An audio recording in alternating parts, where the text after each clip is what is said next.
Hi there, I'm Max Landsberg with some tips for how you can achieve a state of flow in the way that you live your life and so find greater joy, fulfillment, and resilience. These tips are based on my latest book, The Power of the Tao. As a reminder, this state of flow is where you are like an athlete who is in the zone. You have a feeling of complete focus in whatever it is that you're doing. You are fully involved and engaged. You may not even notice the passage of time, and you experience deep enjoyment.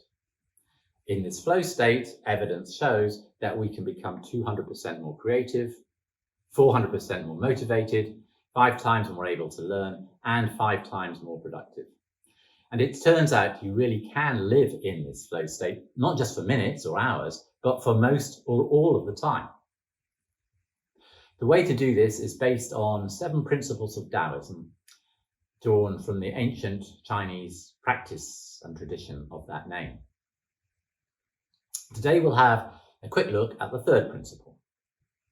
This principle is called Ziran. Ziran.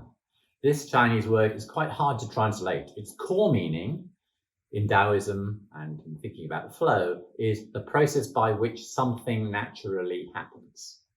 But Ziran also means the process by which something happens spontaneously, by itself, automatically, and just as it should happen.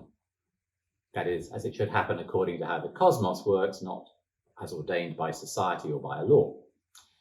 Inspired by this, the Taoist believes that it's better to work with things rather than against them, and it is best to do so in a way that is true both to the Ziran way that the world works and also the Ziran of your own true nature. In other words, don't try to be too smart and think you can outwit everyone and everything. To horribly simplify, to gain flow, we need to understand the Ziran of the forces that are at work in our cosmos, our environment, and act in cognizance of them to our advantage. This is where yin-yang energies and Li patterns that we talked about in an earlier video can help us. Western philosophy, since Aristotle, Newton, and Descartes, has seen the world as a kind of mechanism where events unfold in a chain of causes and effects. But in contrast, the Taoist sees the world as an organism. Things arise spontaneously, simultaneously, and mutually. So, for example, does a mountain create a river, or does a river create a mountain?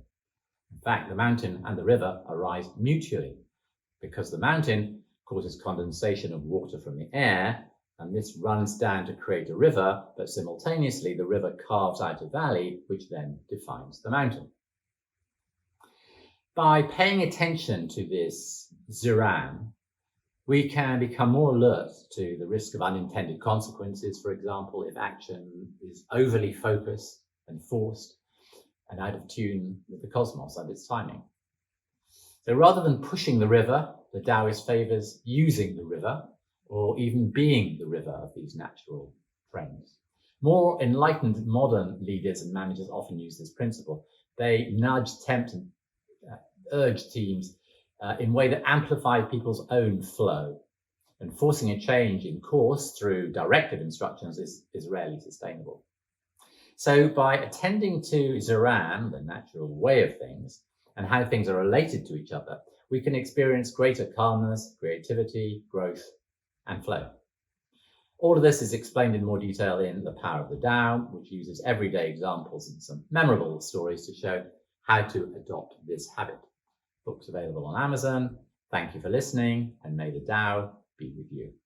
And may you be with the Tao.